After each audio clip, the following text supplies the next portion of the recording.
Hello friends, एक बार फिर से स्वागत है मेरी YouTube चैनल में। आज हम लोग पढ़ेंगे 8th क्लास का एक चैप्टर और इस चैप्टर का नाम है द सेल्फिश जायंट। ये जो जायंट है, जायंट का मतलब होता है बहुत बड़ा विशाल मनुष्य या विशाल दैत्य या हम कह सकते हैं राक्षस। सेल्फिश का मतलब होता है स्वार्थी। तो ये कहानी है एक ऐसे दैत्य की जो बहुत विशाल है और बहुत ही ज्यादा स्वार्थी है। ये कहानी बहुत ही इंटरेस्टिंग है। मुझे लगता है कि ये वीडियो आपको बहुत ही पसंद आएगा। तो चलो करते हैं इस वीडियो की शुरुआत।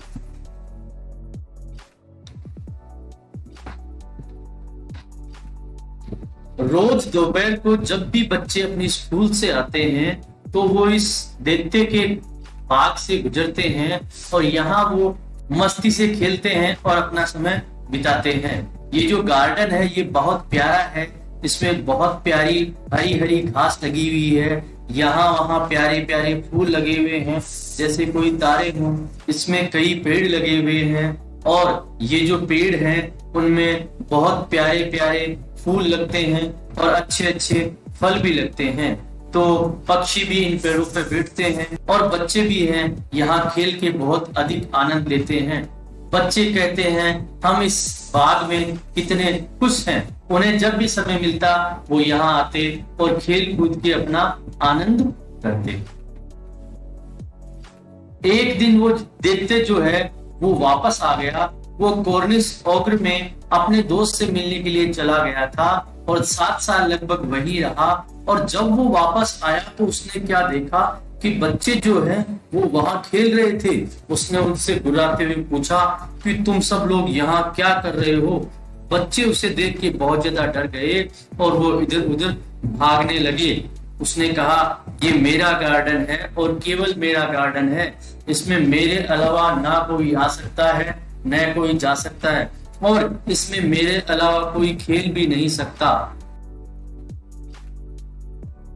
उसने क्या किया, उन बच्चों को वहां से भगा दिया और उसने दीवारें जो हैं वो ऊंची ऊंची बनवा ली और एक बहुत बड़ा नोटिस बोर्ड लगा दिया कि यहाँ पर कोई भी व्यक्ति मेरी इजाजत के बिना नहीं आ सकता।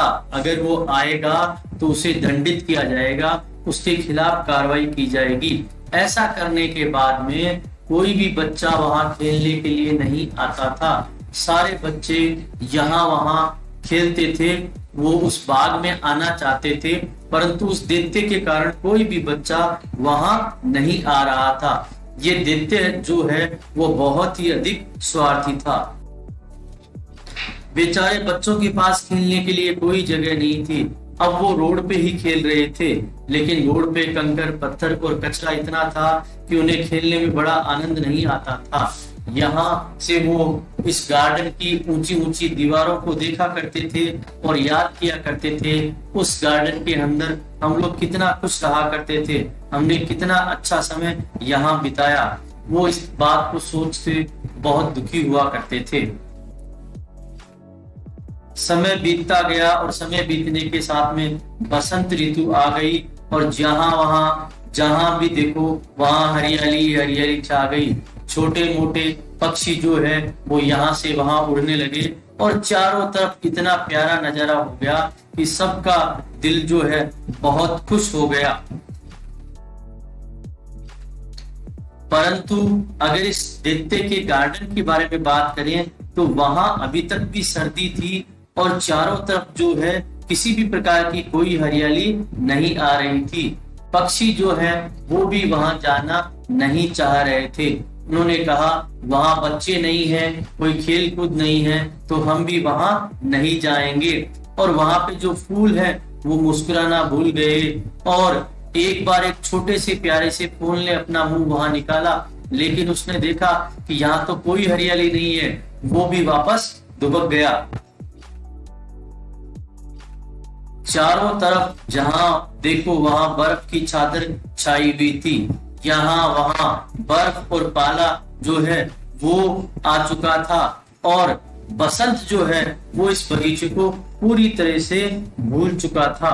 बसंत का जो ऋतु है उसका कोई विचार नहीं था कि वो इस बगीचे में आए और पूरे बगीचे में सफेद चादर छाई हुई थी और उसके साथ में उत्तरी जो हवाएं हैं जो बहुत अधिक तेज चलती हैं वो भी इस गार्डन में आने लगी और ये जो गार्डन है ये बहुत ही बेकार सा दिखने लगा और वो सोच नहीं पा रहे थे कि ऐसा क्यों हो रहा है।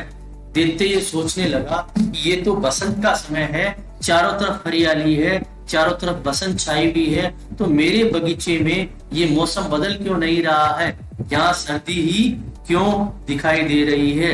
अब जो यहाँ पे पाला और बर्फ छाए हुए थे उन्होंने सोचा हम एक काम करते हैं, ओलों को भी यहाँ बुला लेते हैं, ओले भी यहाँ आएंगे तो हम लोग यहाँ पे खूब मस्ती करेंगे और हमारे अलावा यहाँ कोई नहीं होगा। तो इस प्रकार से उस गार्डन में बर्फ की चादर और ओले चारों तरफ दिखाई देने लगे। धीरे धीरे समय बदलता गया लेकिन यहाँ जो है इस गार्डन में कुछ नहीं बदला। बाहर समय बदलता रहा, ऋतुएं बदलती रही, लेकिन गार्डन जो है वो वैसा का वैसा ही रहा। सबने ये कहा कि ये जो दैत्य है वो बहुत ही स्वार्थी है, उसे अकेले ही पड़े रहने दो। और इस बगीचे में पूरी तरह से बर्फ पाले और ओलों का राज हो गया। वो चारों तरफ यहाँ वहां घूमने लगे, आनंद करने लगे। एक सुबह दैत्य जब अपने बिस्तर से उठा तो उसे प्यारा संगीत सुनाई दिया। वह अपने कानों पे विश्वास नहीं कर पाया कि इतना प्यारा संगीत कहाँ से आ रहा है और उसने काफी दिनों से किसी प्रकार का अच्छा संगीत सुना भी नहीं था। वो समझ नहीं पा रहा था कि क्या हो गया है, इस दुनिया में इतना प्यारा मधुर संगीत कहाँ से आ रहा है। उसी समय ओले भी रुक गए और उत्तरी हवाएं भी रुक गई और बाहर उसने जाके देखा तो उसने सोचा कि अब तो लगता है बसंत आ ही चुकी होगी। वह तुरंत अपने कमरे को छोड़ के बाहर की तरफ जाने लगा। वह जब बाहर गया तो उसने बहुत ही प्यारा सीन देखा कि ये जो बच्चे हैं दीवार के अंदर बने एक छोटे छेद से अंदर आ गए हैं और चारों तरफ खेल रहे हैं और मस्तियां लुटा रहे हैं। इनको देखना कितना प्यारा लग रहा है, जहां देखो वहां हरियाली हरियाली नजर आ रही है और बच्चे इधर उधर कितनी मस्ती से एक दूसरे के साथ में खेल रहे हैं। सारे बच्चे अलग अलग तरह के खेल खेल रहे हैं और अपने बचपन का पूरा आनंद वो ले रहे हैं। तभी उसकी नजर गार्डन के कोने में पड़ी। गार्डन के कोने में एक पेड़ था जहां अभी भी सर्दी थी और एक बच्चा उस पेड़ पे चढ़ने का प्रयास कर रहा था और वो रो भी रहा था क्योंकि वो इस पेड़ पे चढ़ना चाह रहा था परंतु कोई उसकी सहायता नहीं कर रहा था और वो इस पेड़ पे नहीं चढ़ पा रहा था। देखते जो है उसका दिल इस बच्चे को देख के पिघल गया। उसने सोचा मैं भी कितना स्वार्थी हूँ, मैं केवल अपने बारे में सोचता रहा और मैंने किसी और के बारे में नहीं सोचा। इसी कारण से मेरे यहाँ सर्दियां बनी रही और बसंत और बाकी ऋतुएं नहीं आई। मैं ऐसा करता हूँ, उस बच्चे के पास जाता हूँ और उसे भी पेड़ पे बिठा देता हूँ और आज ही मैं मेरी इस दीवार को तोड़ दूंगा और बच्चे जो हैं मेरे यहाँ आएंगे और वो जब तक चाहें तब तक खेल सकेंगे। वह अपने आप पे बहुत क्रोधित हो रहा था कि मैंने इतने दिन बच्चों को क्यों नहीं आने दिया। वह धीरे धीरे आगे बढ़ा और उस बच्चे के पास पहुंचा। उसने उस बच्चे को अपनी हाथों में उठा लिया। वह बच्चा बहुत ही प्यारा लग रहा था। उसने उसे कहा तुम्हें रोने की कोई जरूरत नहीं है। सारे बच्चे डरने लगे और इधर उधर भागने लगे। उसने उस बच्चे को हाथ में लिया और धीरे से उसे उस पेड़ की शाखा पे रख दिया।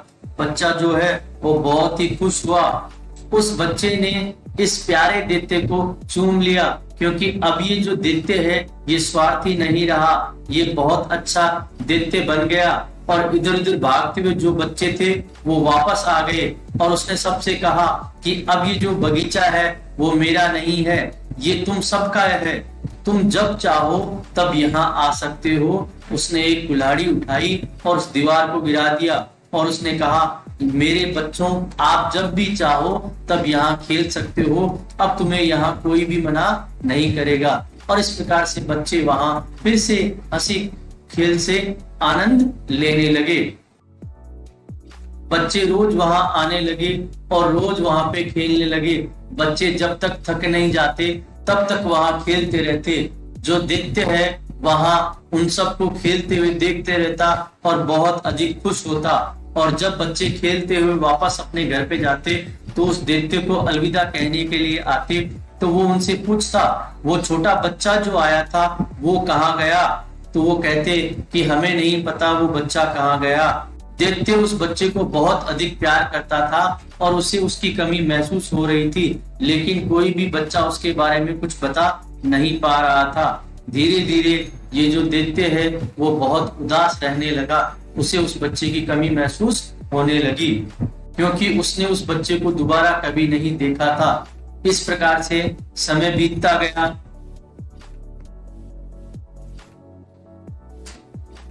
और समय बीतते बीतते ये जो दैत्य है वो बूढ़ा हो गया, परंतु उसका जो व्यवहार है वो अभी भी वैसा ही था। बच्चे यहाँ खेल सकते थे, पक्षी यहाँ आ सकते थे, वो यहाँ गाना गा सकते थे और अपने जीवन का आनंद ले सकते थे। और अब ये जो दैत्य है वो बूढ़ा हो चुका है, लेकिन वो फिर से वैसे ही बाहर कुर्सी डाल के उन सबको खेलते हुए देखा करता था और बहुत अधिक खुश होता था। लेकिन वो ये कहता था कि मैं अभी भी उस बच्चे से मिलना चाहता हूँ जिस बच्चे ने मेरे जीवन में बहुत बड़ा बदलाव ला दिया और जिसने मुझे बहुत अधिक प्यार दिया था। अब वो कहने लगा कि मेरे बगीचे के सबसे प्यारे फूल ये बच्चे ही हैं। एक सुबह जब वो उठा और उसने खिड़की से बाहर देखा तो वो उसकी आंखों पे उसे यकीन नहीं हुआ, क्योंकि उस दिन उसे वो ही बच्चा दिखाई दिया। वो तुरंत बाहर गया और उसने देखा कि वो बच्चा जो है वो वास्तव में वहां दिखाई दे रहा था। उसने उस बच्चे को हाथ में लिया और उससे बहुत अधिक प्रेम करने लगा और बच्चा जो है वो भी उसे देख के बहुत अधिक खुश हो रहा था। दोनों की खुशी का कोई ठिकाना नहीं था। बच्चे के हाथ और पैर में थोड़े घाव थे। ये देख के दैत्य को बहुत अधिक गुस्सा आया। उसने कहा, किसने तुम्हें नुकसान पहुंचाने का प्रयास किया है, मुझे बताओ, मैं उसको जिंदा नहीं छोड़ूंगा। तो बच्चे ने जवाब दिया, किसी ने भी मुझे नुकसान पहुंचाने का प्रयास नहीं किया है। ये जो घाव है ये तो प्रेम के घाव हैं। तो उस दैत्य ने उससे पूछा, तुम कौन हो? और वो उस बच्चे के सामने नतमस्तक हो गया। उस बच्चे ने कहा, तुमने मुझे एक बार अपने बगीचे में खेलने के लिए कहा था, आज मैं तुम्हें अपने बगीचे में लेके जाऊंगा और मेरा जो बगीचा है वो स्वर्ग है। और इस प्रकार से वो बच्चा उसे अपने साथ ले गया। इसका मतलब वो बच्चा भगवान का रूप था। अगले दिन जब बच्चे वहां खेलने आए तो उन्होंने देखा दैत्य जो है वो वहां गिरा हुआ था। अब दैत्य जो है वो मर चुका था और उसका शरीर जो है वो फूलों से पूरी तरह से ढका हुआ था। दोस्तों, अगर वीडियो अच्छा लगे तो लाइक और शेयर जरूर करें। चैनल को सब्सक्राइब करना न भूलें। साथ ही साथ 8th क्लास के और भी वीडियोस देखने के लिए डिस्क्रिप्शन बॉक्स में प्लेलिस्ट लिंक को चेक करें।